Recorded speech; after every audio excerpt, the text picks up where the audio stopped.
aqui em mais um Fortecast, mais um episódio para discutir coisas polêmicas, coisas que a gente sempre precisa discutir, justamente porque às vezes tem mais desinformação do que informação. O tema desse novo episódio é sobre suplementação. O que realmente funciona de tanta coisa que a gente vê no mercado e que a gente vê inclusive na internet.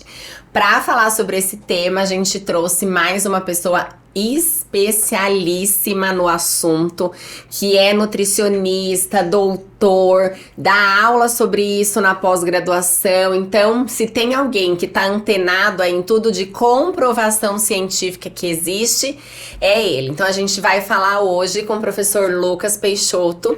Lu, muito obrigada por você aceitar participar aqui com a gente. Não, é sempre um prazer, né? São, 10 anos aí. Mas a gente é jovem. Jovem, a gente começou muito cedo, né? Muito cedo. É isso. E é sempre, né, um prazer e obviamente falando de um assunto, né, que às vezes pra gente tá tão assim, não, todo mundo já sabe, e não. Né, as pessoas ainda realmente têm muita dúvida e acabam, né, gastando dinheiro à toa, fazendo prescrições, né, isso pros profissionais, acabam fazendo prescrições inadequadas, então é sempre muito legal falar sobre isso. É claro, né, que é um tema, assim, gigantesco, tanto que na aula da pós-graduação são 20 horas sobre isso, mas a gente vai focar na coisa boa, no filézão da informação e no que você já consegue colocar em prática agora.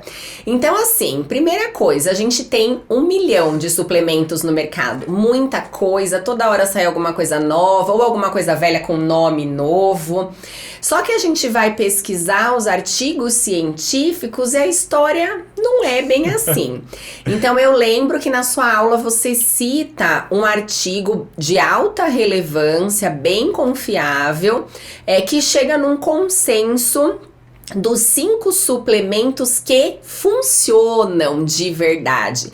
Então é meio loucura, porque você entra numa loja de suplemento e tudo aquilo que tem, você fala, então, só 5 coisas funcionam. Então vamos começar.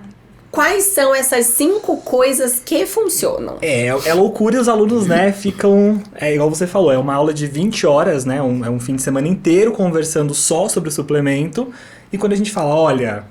O que a gente mais vai aprofundar e o que eu preciso que vocês saiam daqui sabendo prescrever são 5. Ué, calma, como assim, né? Eu tenho realmente uma loja onde eu tenho centenas de suplementos e eu vou prescrever, eu consigo prescrever 5, né? Então esse é um choque e acho que um ponto interessante, né, que é a ideia de que, tudo bem, eu preciso entender e saber dos 5 suplementos, mas eu também tenho que saber o porquê que o outro não funciona. Porque o paciente ele vai chegar no consultório falando, olha, doutor, eu quero usar isso, ou eu já uso isso, né? Que eu acho que hoje a gente nem prescreve, a gente tira do paciente. Né? E aí esse artigo, ele é um artigo de 2018, que eu acredito que ele provavelmente entre 2023 e 2024 eles devem trazer uma nova resolução. Quando da pandemia, né, ficou um pouquinho esse gap. E ele traz, né, quais são os 5 suplementos que funcionam em relação à ergogênese, né? Quais são realmente os suplementos que melhoram o rendimento esportivo. E pasmem, né, são só 5. E aí, quais são esses 5 suplementos, né? Então eu tenho a suplementação de creatina, né, que acho que é acho que é o... A gente vai falar um pouquinho mais dela, né? O menor problema que a gente tem hoje em dia. Suplementação de cafeína. Eu tenho 2 tamponantes, que é o bicarbonato de sódio e a betalanina. E eu tenho a suplementação de nitrato, né, / suco de beterraba, né? Então, geralmente, ele é visto ali como essas 2 formas. E aí, só um adendo, que é o que a gente pensa que talvez isso no futuro venha a mudar, é que a Sociedade de Esporte Australiana, o ano passado, ela acrescentou nessa lista o glicerol. Uhum. E aí, a gente nem fala do glicerol ainda, porque realmente não existem evidências científicas sólidas em relação ao uso, mas pode ser que exista alguma coisa que a gente ainda não sabe, que nos próximos consensos isso venha, né, explicando um pouquinho melhor. Mas a princípio, os suplementos que a gente tem que se ater são esses 5 suplementos.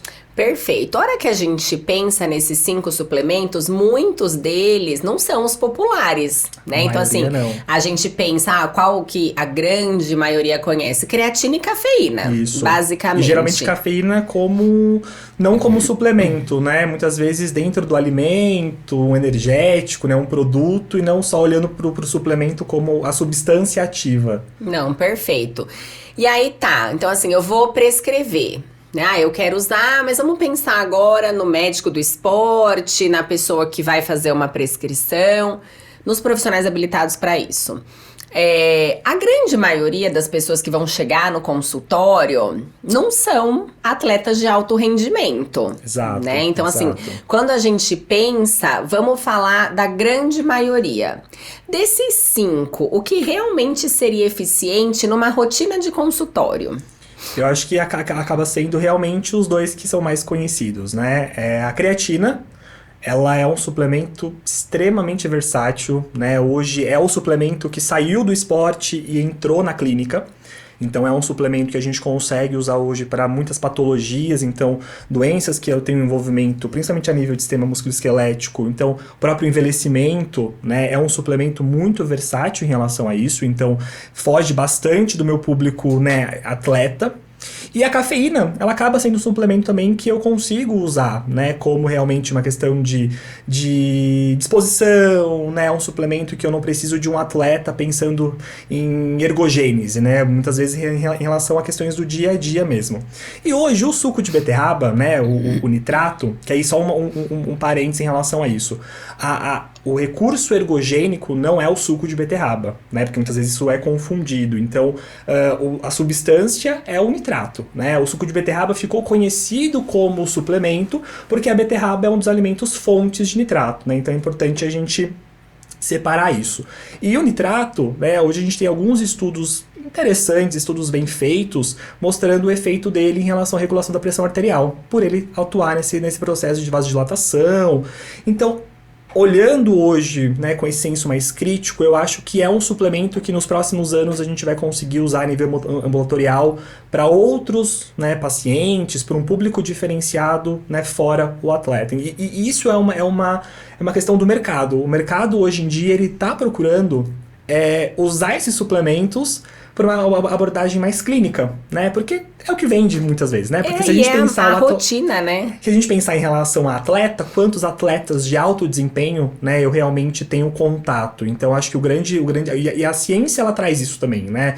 Então a creatina a princípio era usada por um atleta de alto desempenho, né, esportes de potência, e aos poucos eles começaram a ver que talvez isso também seria traria um auxílio ou poderia ajudar populações especiais, né? Então acho que atualmente esses 2 suplementos, creatina e cafeína, a gente consegue aplicar acho que para 80% do consultório, e o nitrato hoje é um suplemento que tem uma esperança muito... no potencial. Tem um potencial muito grande em relação a isso. Tá, e os outros 2? Então quando a gente fala... né, do bicarbonato, da beta-alanina a gente vê muito, então tem aquela questão, eu gosto da coceira, eu não gosto da coceira, eu tenho a coceira, mas isso, por exemplo, vamos supor que a gente tem lá o paciente, que é esse paciente do grande fluxo, que ele toma isso pré-musculação ou pré-caminhada.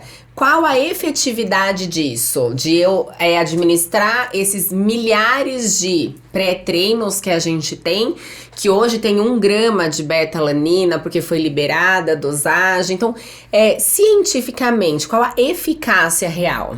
Placebo, né? Maravilhoso também, né? É a atuação a beta-alanina é um grande exemplo da atuação do efeito placebo, né? Porque a beta-alanina, ela é um suplemento que ela tem que ser usada de forma crônica, né? Ou seja, eu preciso de um tempo de utilização para aí o suplemento começar a ter um efeito. E aí, geralmente, quando eu utilizo isso como um pré-treino, né? Eu tenho 2 problemas. O tempo, né? E a dosagem, né? A dosagem de beta-alanina hoje ela fica em torno de 6 gramas dia, fracionadas. E aí quando eu tenho no suplemento, eu tenho uma dose que é uma dose de 1 grama, 1,2, que é uma dose que só vai trazer a parestesia, né? Que é justamente a coceirinha. E aí deu aquela coceirinha, a pessoa fala assim, Coçou, bateu. O pré-treino bateu. E aí tem a cafeína é justamente o único, né, componente do pré-treino que realmente tem um efeito, e aí, né, isso gera esse suplemento funciona, né? E o bicarbonato?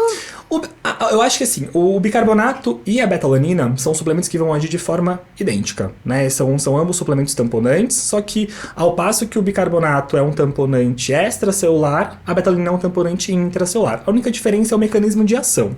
E são dois suplementos que são muito específicos para o esporte de alto desempenho. Esses suplementos realmente são... Porque quando a gente fala de melhora, um suplemento ele tem uma melhora de 5% no desempenho.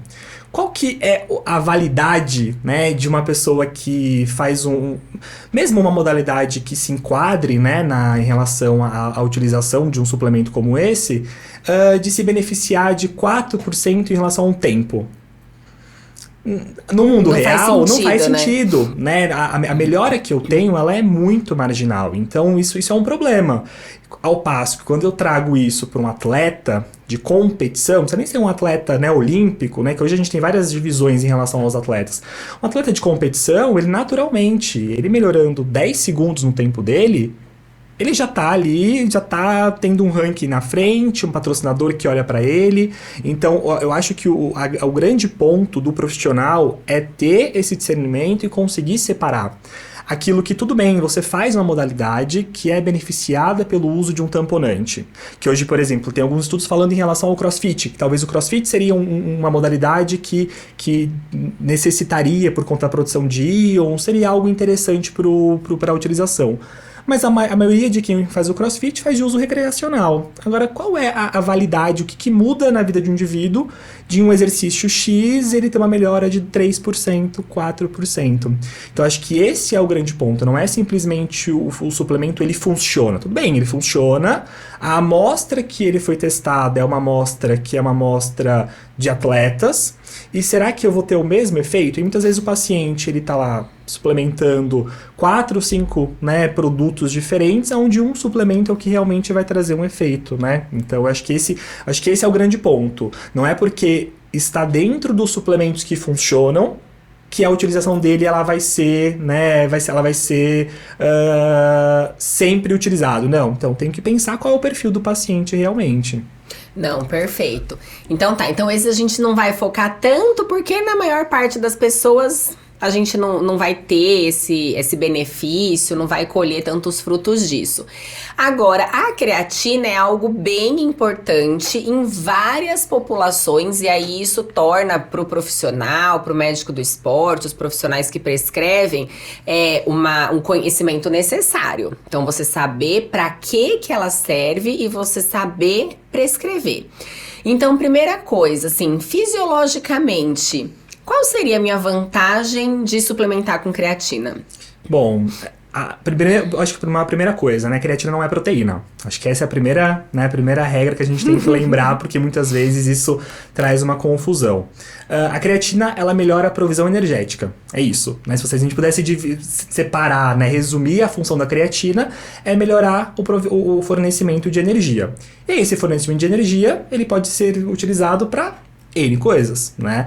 A creatina em si, o grande papel dela, quando a gente fala, né, de relação a rendimento, e quando a gente fala até da saúde, vem no sentido de contração muscular. Então, a ideia é que a suplementação de creatina, né, então quando eu suplemento creatina, ela também é um suplemento de uso crônico, ou seja, eu preciso usar diariamente por um período de tempo indeterminado, e aí a partir disso, né, eu aumento os meus estoques de creatina, né, a nível muscular, e a partir disso eu começo a ter o que, né, que seria o efeito da creatina, que é o quê? O encurtamento da recuperação. Então, pensando em função, né, a creatina ela traz um efeito de melhora de qualidade do treino. Então, e aí isso vem muito atrelado com quem se beneficia da suplementação de creatina, que é o indivíduo que ele precisa treinar. Né? Então isso é um ponto importante. E hoje a gente já sabe que não é eu não preciso obrigatoriamente de um treinamento de força extremamente esquematizado, de alta intensidade. Hoje tem alguns trabalhos mostrando que, principalmente para uma população mais vulnerável, né, pacientes com sarcopenia, caquexia, mesmo sessões de fisioterapia já levam a um estímulo que seria interessante para ter um efeito da creatina, né? E aí a creatina, com essa forma indireta, melhorando a qualidade de treino, o indivíduo consegue ter um volume melhor, mais carga, e aí ela tem um efeito em relação à hipertrofia. E aí isso é muito legal, porque os estudos que equalizam o treino, ou seja, o indivíduo toma creatina, o outro não toma creatina, e os dois treinam a mesma coisa, eles não evoluem no treino, o efeito da creatina, ele some. Então, mostrando que o efeito realmente que eu tenho é em relação ao treinamento, né? Então, essa é uma primeira orientação que a gente tem que estar no consultório. Olha, tudo bem, você pode suplementar, mas você precisa treinar e você precisa, né, pensando em indivíduos saudáveis, você precisa ter uma evolução no treino, né? Precisa ter o acompanhamento do profissional de educação física para ter realmente uma evolução em relação ao treino, para que você tenha ali, né, o efeito esperado da creatina. Não, isso é muito importante, porque às vezes a gente recebe o paciente no consultório e aí ele fala assim, nossa, mas eu treino faz um tempão e eu não sei o que acontece, porque eu não melhoro. Aí você começa a perguntar, você fala, tá, e de quanto em quanto tempo você tá trocando o treino? Tá modificando... tá modificando qualquer coisa, assim, o exercício, a carga, o volume, a quilagem, o intervalo. Então, assim, acho que a última vez que eu troquei faz 1 ano. Aí você fala, então sabemos porque não está funcionando no caso, né? Então, isso é importante. Agora, tá, vou orientar que vai treinar, que precisa, que é importante. E quanto que eu prescrevo? Qual que é uma dose recomendada? O que os estudos dão de suporte para isso? Quando a gente fala de creatina, eu tenho 2 fases, né? A suplementação, ela obrigatoriamente, ela segue 2 fases. Que a primeira fase a gente chama de uma fase de sobrecarga e a outra fase que é a fase de manutenção. E isso é o que eu acho que gera muita confusão, tanto na hora do paciente tomar, quanto na hora do profissional prescrever.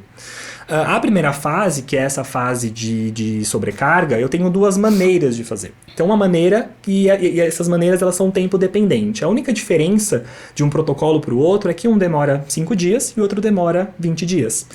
O efeito que eu tenho é o mesmo, aumentar as concentrações de creatina no meu músculo, né? Saturar o meu músculo, esse é o grande intuito. E aí, nessa primeira fase, se eu quero, né, um tempo mais curto, eu preciso de uma dose, que é uma dose maior. Essa dose maior é em torno de 0,3 gramas por quilo de peso, fracionado isso em 4 tomadas ao longo do dia. Fazendo isso, em 5 dias, eu chego na saturação, né, do meu músculo, e a partir do 6º dia, eu entro na fase de manutenção.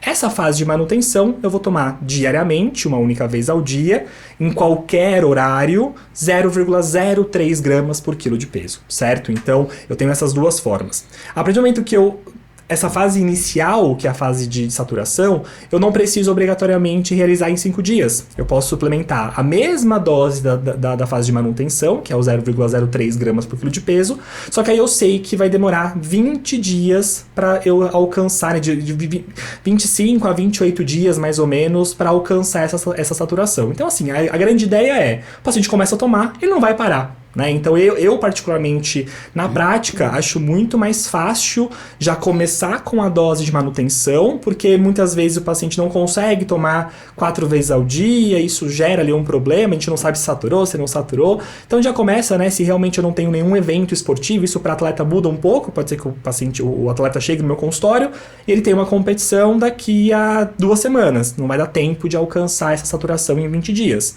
então aí a gente entra no primeiro protocolo, mas no geral, na prática clínica mesmo, acho que é mais fácil, né, para o paciente entender a dinâmica que ele tem que tomar uma vez ao dia, independente se ele treinou ou não treinou naquele dia. Então, uma estratégia que eu geralmente faço é colocar a creatina como parte de uma refeição. Então, no café da manhã, coloco lá já o suplemento, porque ele vai atrelar aquilo à refeição e não ao treino, né? E acho que é isso. Acho que essas são as orientações mais importantes. E aí, acho que sempre vem a pergunta, né? Por quanto tempo eu tomo o suplemento? Pelo tempo que você quiser, né? Essa é uma resposta muito simples, pelo tempo que você quiser. Eu tenho pacientes no consultório que já tomam há 3 anos, né? Eu não tenho uma dependência, eu não tenho, né, uma saturação de transportadora, onde eu preciso tirar para depois colocar de novo para aumentar essa saturação. Então isso é bem... E existe uma saturação no músculo, né? Eu tenho uma saturação máxima que eu posso aumentar a dosagem que eu não vou conseguir ultrapassar. E aí a única diferença que eu tenho um aumento, né, da excreção da creatina sob a forma de creatinina, que aí é o grande X da questão, né, que ainda hoje, né, acho que, né, a creatina eles começaram a estudar ela em 92. Em 2000 ela foi proibida, né? Gaveta preta, né? Em 2000 ela foi proibida e a gente está em 23 e ainda existe um medo, existe um receio, uma resistência, né? E aí uma resistência principalmente desses públicos especiais, né? Então, pacientes sarcopênicos, pacientes em tratamento, né? Pacientes portadores de HIV, existe uma resistência ainda por conta desse ponto, né? Eu acho que antes da gente entrar nessa questão, que a gente precisa que os profissionais se mantenham atualizados, só para a gente fechar a questão da dose. O que a gente vê muito na prática clínica são doses fechadas. Então, eu vou fazer a parte da saturação 20 gramas por dia, fracionado em 4 vezes, e aí depois eu sigo com 5 gramas por dia. Isso é uma prática correta ou não? Olha, essa dosagem, ela vem em relação à literatura pensando no indivíduo de 70 quilos, né? Então foram os valores que a literatura encontrou para aquela pessoa padrão, né? Médio, né? O ser humano médio. Isso, do livro de anatomia, né? Então, assim, pensando nessa variação, né? O indivíduo, quando a gente faz a conta pelo peso... por exemplo, um indivíduo que tem um peso mais baixo, ele automaticamente vai ter um valor tipo 1,82 gramas. Muitas vezes é inviável, né, para o indivíduo realmente consumir esse valor até pelo scoop que vem no suplemento, né? Então, geralmente, eu sempre avalio isso com o paciente, né, em relação a dosagem via recomendação pelo peso e via o que tem no suplemento. E olha, geralmente até na própria literatura a gente vê que não tem tanta diferença de tomar 3 gramas ou 5 gramas, né, por dia. Isso realmente teria um efeito muito, muito nulo em relação à diferença, né, tanto de excreção, tanto em relação ao efeito deletério, né? E aí é um ponto importante, a creatina é um suplemento que ela não tem nenhum efeito adverso, né? Não tem nenhum efeito na literatura relatado em relação ao uso da creatina. A creatina ela tem um efeito colateral, que é o aumento do peso, né? Então isso vem porque a creatina ela aumenta a água corporal. Então essa retenção hídrica que acontece, aí é uma retenção, né? É importante a gente lembrar disso. Vamos lá, exatamente. É uma retenção que é uma retenção intracelular, ou seja, né, principalmente para as mulheres, você não vai tomar creatina e vai se sentir inchada, né? Fazer o sinal, celulite, né? Então isso não é um efeito da suplementação de creatina, mas ela sim vai levar ao aumento do peso, principalmente nessa fase aguda de saturação. Então, a literatura ela fala que os valores que já foram encontrados em relação a esse aumento de peso nessa fase de saturação pode chegar até 5 quilos. Mas é água, né? E aí é importante o profissional explicar todo esse mecanismo para o paciente, porque imagina o paciente chega no consultório, o objetivo é uma dieta para emagrecimento. E aí, nas 2 primeiras semanas que ele tá seguindo, que geralmente é o início, o paciente foca, né? Tá treinando, tá fazendo a dieta. E aí você entra com um suplemento como esse e ele ganha 3 quilos, 4 quilos. Então, muitas vezes pode assustar o paciente, sim, porque as pessoas ainda são muito dependentes da balança, né? Infelizmente. Mas é importante, né, a gente mostrar isso pro paciente, que é o único efeito realmente colateral registrado em relação à creatina que a gente tem, e é um efeito que logo depois, né, do processo de saturação, o paciente nem vai perceber mais, porque não é um acúmulo que vai ficar constante. Perfeito. Então aí, pra gente encerrar sobre a creatina, ok, né? A gente teve muito tempo essa guerra na literatura, então a gente brinca que ficou gaveta preta, proibido, verdade, parecia que você tava comprando droga e estava comprando creatina. até eles entenderem que realmente não tinha um efeito deletério. Isso veio porque geralmente o que a medicina usa para avaliar marcador de função renal é a creatinina. Isso. E aí, uma vez que eu tenho mais creatina, eu tenho mais creatinina e automaticamente foi pensado, lascou o meu rim. O que faz muito sentido, né, no início, né? O início de qualquer estudo, de qualquer hipótese, é isso, eu preciso entender, né? E realmente fazia muito sentido, né? Essa história de forneço um composto que aumenta um dos principais marcadores, né, de metabolismo em relação à parte renal. Então, existe uma atenção. Só que isso lá em 2000, né? Lá em 98. Exato, já dava tempo de ter passado, né? A febre. E aí, o que a gente sabe hoje, inclusive, é que alguns dos estudos foram feitos suplementação de creatina para pacientes que, teoricamente, já têm uma sobrecarga renal. Exato. Como diabético tipo 2, por exemplo. O próprio paciente renal crônico. Já tem trabalho com suplementação de creatina para paciente renal crônico, pensando justamente nessa questão de massa muscular, né? Que geralmente o paciente dialítico tende a ter um problema em relação a isso, e já tem estudo em relação a esses pacientes, tem estudo com um indivíduo com rim único, ou seja, que é um paciente que já apresenta um comprometimento renal ali inicial, e que realmente, né, a creatina, e aí, né, só contextualizando, a creatina sim, ela vai aumentar a creatinina, e é importante o paciente estar ciente disso, porque muitas vezes se ele faz o acompanhamento multi, ele pode bater em um profissional que não tem esse conhecimento e automaticamente, né, gerar um estresse para o próprio paciente, isso é importante, mas tem que lembrar que é natural, né? Se o seu paciente toma creatina e a creatina dele não aumentou um pouquinho, é porque ele não tá tomando a creatina de forma adequada. Faz sentido. Né? Isso é um ponto. E aí, um ponto interessante é que a creatinina ela não vai ter um aumento extremamente fora da curva. Aumenta poucos pontos, né? Se eu não me engano, no meu mestrado, eu suplementei por 2 anos as mulheres com creatina. E acho que elas saíram de 0,7 para 0,82, 0,9. Então, existe um aumento, mas não é um aumento ainda fora da normalidade. E aí a ideia que a gente tem que lembrar é paciente ou indivíduo saudável que suplementa com creatina não é um marcador de função renal. Ponto, né? Então eu preciso procurar outros marcadores.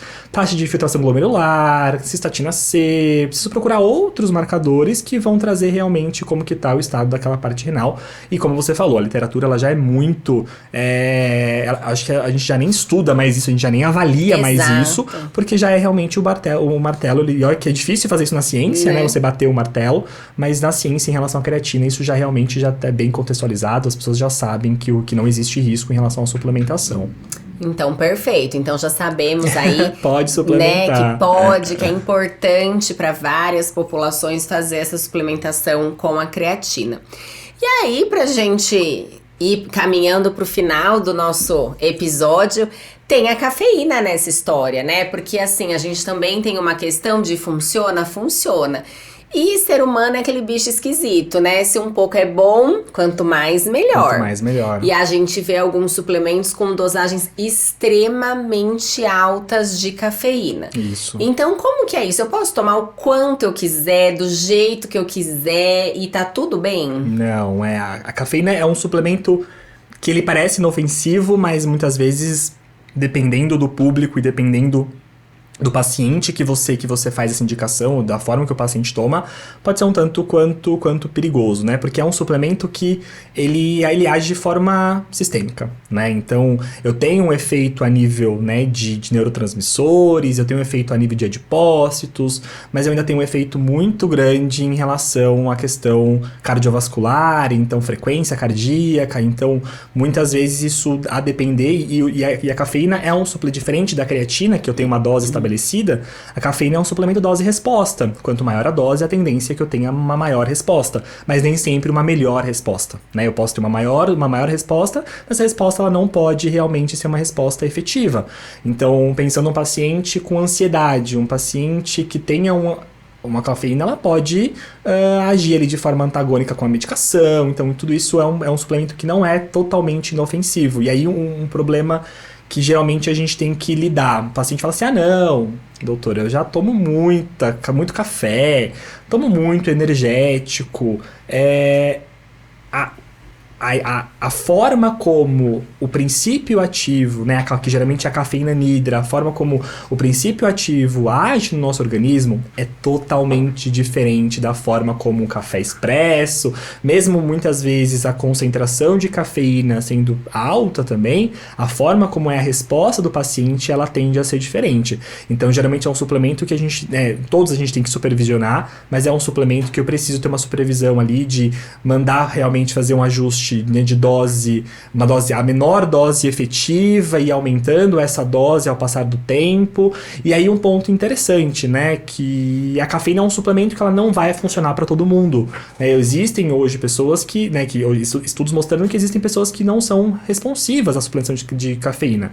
E aí essa questão de não responder, e aí creio que em casa, né, muita gente tem, não, mas eu tomo, nunca senti nada. Há um tempo atrás, a gente imaginava que isso vinha em relação a um consumo habitual. Então, o indivíduo que tende a ter um consumo habitual, né, de cafeína ou de compostos à base de cafeína, as pessoas não responderiam ao suplemento. Tudo bem, então isso... E aí, uma das estratégias que até os consensos antigos eles tinham era o quê? Quando um atleta precisava usar a cafeína, ele tinha uma semana onde ele tirava tudo de cafeína. O desmame, né? O desmame, para no dia do evento, né, a cafeína é um suplemento de dose aguda, ou seja, eu tomo imediatamente antes do exercício, e aí vinha ali a dose efetiva. E aí hoje a gente já sabe que isso não é uma verdade, e é o que tudo indica, né? A resposta da cafeína vem em relação a polimorfismos genéticos. Então eu tenho alguns genes que regulam, né, tanto a parte de metabolização quanto a parte de ação da cafeína, e isso em partes responde porque alguns indivíduos respondem e outros não respondem. Perfeito. E aí, então, assim, juntando, né, com a sua fala, essa questão de, quanto mais, melhor, o que a gente percebe na prática, por exemplo, do exercício físico? Uma das ações da cafeína, como você disse, cardiovascular, é forçar o esvaziamento do retículo sarcoplasmático cardíaco. Então, a gente acaba gerando não só uma taquicardia, mas muitas vezes uma arritmia.